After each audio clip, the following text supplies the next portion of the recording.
चलिए आपको सीधे लिए चलते हैं मध्य प्रदेश के भोपाल में, जहां पर CM Shivraj Singh Chouhan crisis management की बैठक यहां पर कर रहे हैं। इसके साथ ही टीकाकरण को लेकर भी बातचीत कर रहे हैं।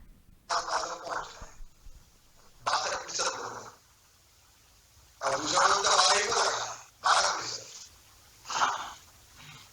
अभी 38% लोगों ने पहला डोज नहीं लगवाया और दूसरा तो कहीं पहला लगा के भूले गए। 40 लाख लोग ऐसे हैं जो ड्यू हो गए सेकंड डोज के लिए और उन्हें निश्चित समय सीमा में यदि सेकंड डोज नहीं लगवाया तो पहला डोज भी प्रभावी नहीं रहेगा, हमारा प्रयास निष्फल हो जाएगा। ये जिंदगी का डोज है जो मोदी जी दे रहे हैं, इसलिए पहला डोज लग जाए 100% लोगों को सितंबर के अंतिम दिन तक हमको सुनिश्चित करना है। बाकी काम हम करेंगे, लेकिन सबसे बड़ी प्राथमिकता है सितंबर के अंतिम दिन तक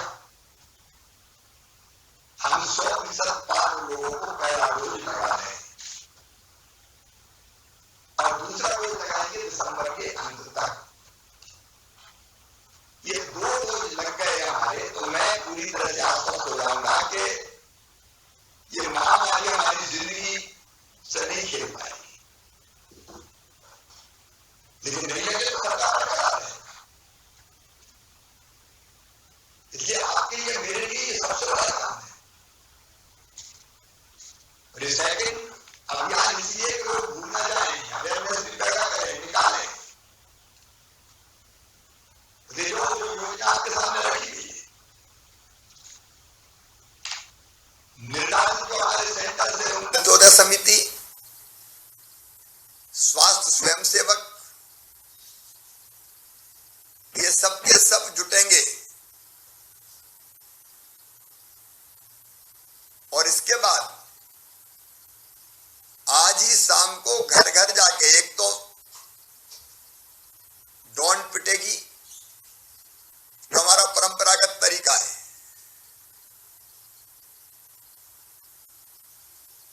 और दूसरी बात शहरों में गाड़ियों से माइक से अनाउंस होगा, वो हमें करवाना है ताकि लोगों को सबको पता चल सके। तो एक अभियान माइक से अनाउंसमेंट शहरों में,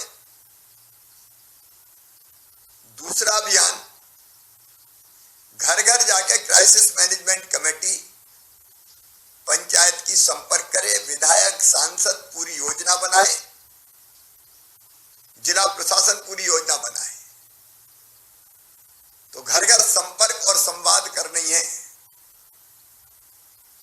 एक संपर्क घर घर आज हो जाएगा,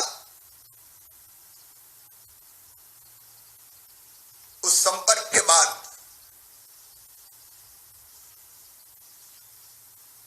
आज सोशल मीडिया पे पूरी तरह से एक्टिव रहें। सोशल मीडिया पर टीकाकरण महाअभियान 2 हैशटैग MP वैक्सीनेशन महाअभियान 2, इसका अधिक से अधिक उपयोग करें।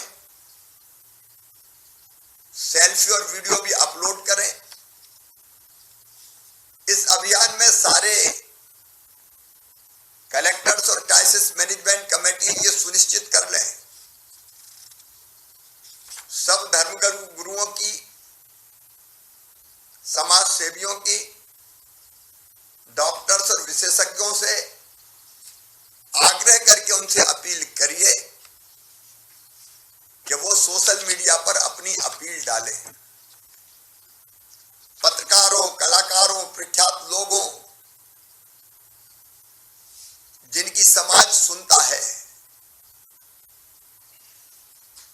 क्योंकि वही चीज लोगों को प्रेरित करती है, प्रेरणा जगाने का काम करती है। इसलिए सोशल मीडिया पर आज दिन भर अभियान चलना चाहिए, रात भर चलना चाहिए, क्योंकि सेकंड डोज फर्स्ट और सेकंड कल भी लगेगा, परसों केवल सेकंड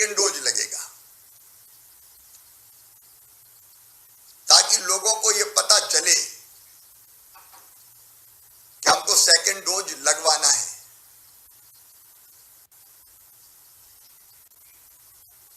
और इसलिए वो अभियान सोशल मीडिया पर भी चले, मीडिया में इलेक्ट्रॉनिक हो, प्रिंट हो, उसमें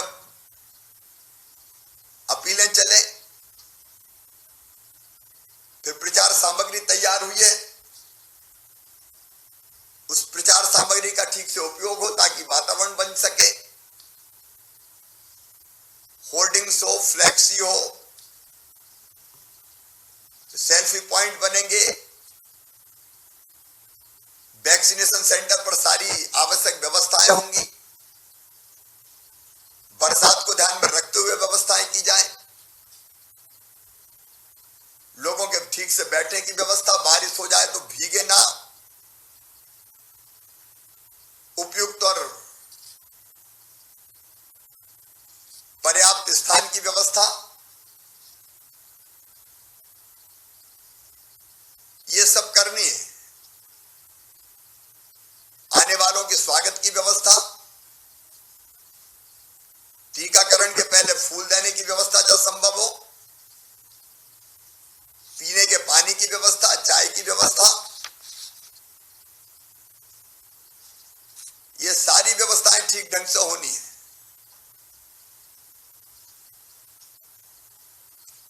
उस काम में कोई कमी ना रहे। आपको पता है कि वेट करना पड़ सकता है। आपको यह भी जानकारी है कि वैक्सीनेशन के बाद आधा घंटा ऑब्जर्वेशन में रखते हैं, तो ऑब्जर्व भी करना पड़ेगा। उसके लिए उपयुक्त स्थान चाहिए। तो जहां वैक्सीनेशन सेंटर हो, वहां ये सब व्यवस्था ठीक ढंग से कर ली जाए। पहले आपको सूचित किया जा चुका है, इसलिए सारी व्यवस्थाएं आपने बना ली होगी।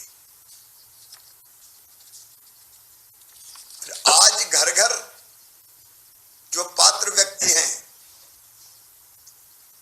फर्स्ट डोज और सेकंड डोज के लिए,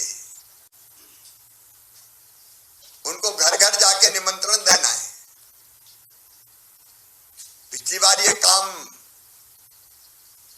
बहुत गंभीरता से हुआ था, तो ड्रोन पिटेगी वो अलग है गांव में।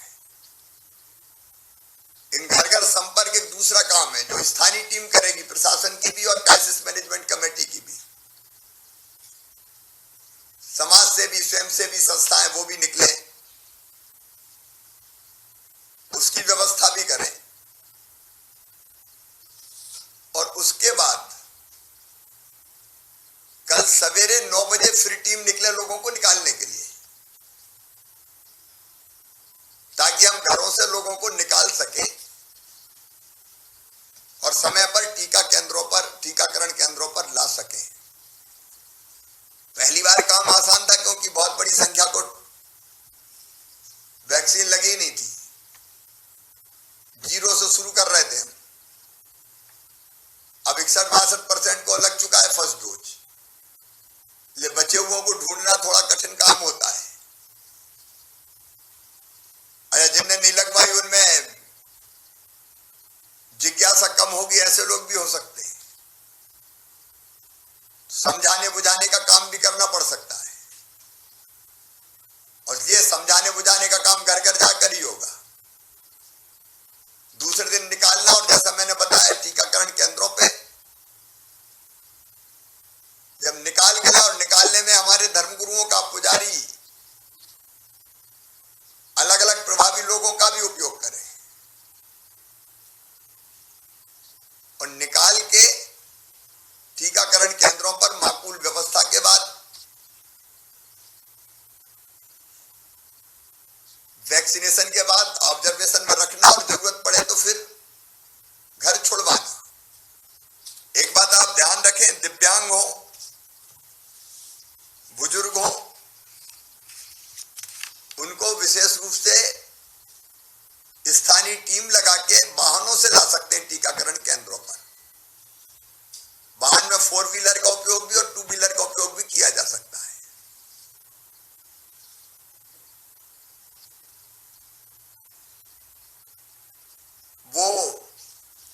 जरूरी है कि आने जाने में अगर दिक्कत हो तो ऐसे लोग कहीं रह ना जाएं। वैक्सीनेशन सेंटर पर पहुंचकर दीप प्रज्वलन का कार्यक्रम जैसे पिछली बार अपन ने किया था उसका शुभारंभ करना है। एक स्थानीय अतिथि होगा, सांसद विधायक जहां रह सकते हैं वो रहेंगे वहां, और जहां नहीं रह सकते वहां स्थानीय स्तर पर व्यवस्था कर लीजिए, क्योंकि वैक्सीनेशन केंद्र पर एक संकल्प दिलवाया जाएगा और संकल्प में संदेश यही होगा कि वैक्सीन ही सुरक्षा है। मैंने वैक्सीन लगवाई, आप भी वैक्सीन लगवाइए। जैसे पिछली बार उत्सव जैसा वातावरण बनाया था वैसे ही वातावरण इस बार भी बने, और वैक्सीनेशन के बाद सेल्फी लेके भी लोग अपलोड करें कि मैंने वैक्सीन लगवाई, आप भी वैक्सीन लगवाइए। इससे भी निश्चित तौर पर वातावरण बनेगा।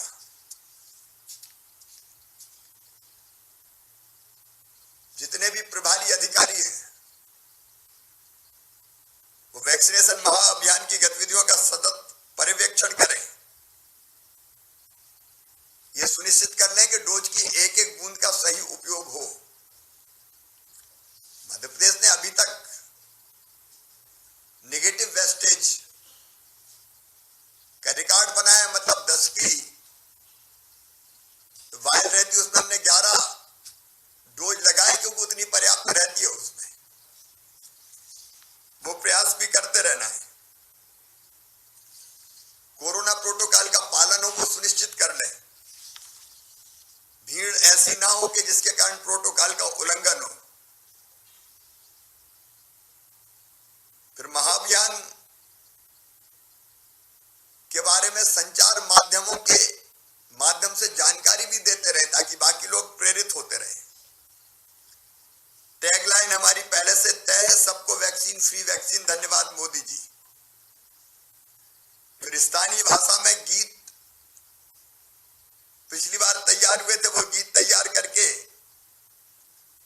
वो गीत गाने का भी, और जो वैक्सीनेशन का गीत है वो बजता रहे लगातार, उससे भी वातावरण बनता है। इस बार ये और ध्यान रखें कि प्रत्येक केंद्र पे स्वास्थ्य कर्मी वॉलंटियर्स जो कोरोना वॉलंटियर है जन अभियान परिषद के, वो भी तैनात करें। और चूंकि स्कूल अब हमारे 9वीं से खुल गए हैं और बाद में भी भगवान की कृपा रहे थर्ड वेव ना आए, तो बाकी स्कूल खोलने की दिशा में भी हम कदम बढ़ाएंगे। इसलिए शिक्षक, स्टाफ और पात्र छात्र छात्राएं जिनकी 18 साल से ज्यादा उम्र है और जिनको अभी तक टीका नहीं लगा, उनका भी वैक्सीनेशन सुनिश्चित करवाना पड़ेगा। मैं इतना ही कहना चाहता हूं कि कोरोना का टीका जीने का सलीका है। टीकाकरण और कोविड अनुकूल व्यवहार दो ऐसे अस्त्र हैं जिनके माध्यम से हम तीसरी लहर के असर को नगण्य कर सकते हैं। मुझे विश्वास है कि आप सबके सहयोग से वैक्सीनेशन महाअभियान एक बार फिर सफलता के नए रिकॉर्ड स्थापित करेगा और जन भागीदारी का मध्य प्रदेश मॉडल पूरे देश में टीकाकरण का उत्कृष्ट उदाहरण प्रस्तुत करेगा। इसी संकल्प के साथ आप टीकाकरण के अभियान में जुटे।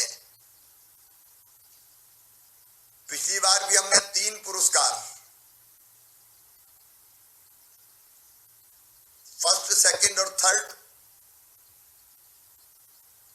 बेहतर काम करने वाले जिलों को दिए थे। इस बार भी जो जिले बेहतर काम करेंगे उनको ये 3 पुरस्कार प्रदान किए जाएंगे। मेरी एक बार फिर आप सब सबसे अपील है कि पूरी शिद्दत, पूरी गंभीरता से जनता की जिंदगी बचाने के इस महाअभियान में आप सब जुट जाएं, ताकि वैक्सीनेशन का काम आदर्श तरीके से पूरा करके हम अपनी जनता की जिंदगी को सुरक्षित कर सकें। इससे बड़ा पुण्य का काम आज और कोई नहीं है। आप सब परिश्रम की पराकाष्ठा, प्रयत्नों की परिसीमा करें। यही आज का मेरा आप सबसे आग्रह है। अब मुझे लगता है चर्चा करने की आवश्यकता नहीं है, जुटनी है काम में। समय हमारे पास कम है, 12 बजने वाले, इसलिए पूरी शिद्दत के साथ काम में जुड़ के परिणाम दें और हर घंटे की रिपोर्ट आनी चाहिए। किस जिले में कितना हो गया, 10 बजे कितना, 11 बजे कितना, 12 बजे कितना, 1 बजे कितना, ताकि जहां कम हो और लोगों को प्रेरित करने का काम, निकालने का काम किया जा सके।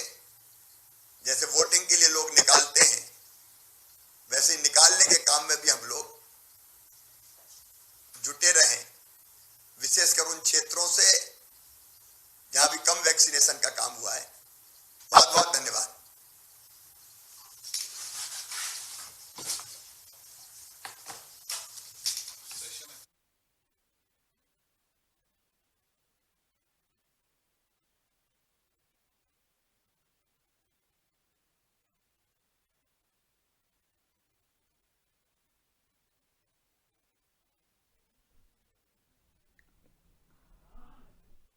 तो सीएम शिवराज सिंह चौहान ने क्राइसिस मैनेजमेंट की ये बैठक ली, जिसमें उन्होंने 25 से 26 अगस्त को जो वैक्सीनेशन महाअभियान मध्य प्रदेश में चलने वाला है, उसको लेकर कई दिशा निर्देश दिए।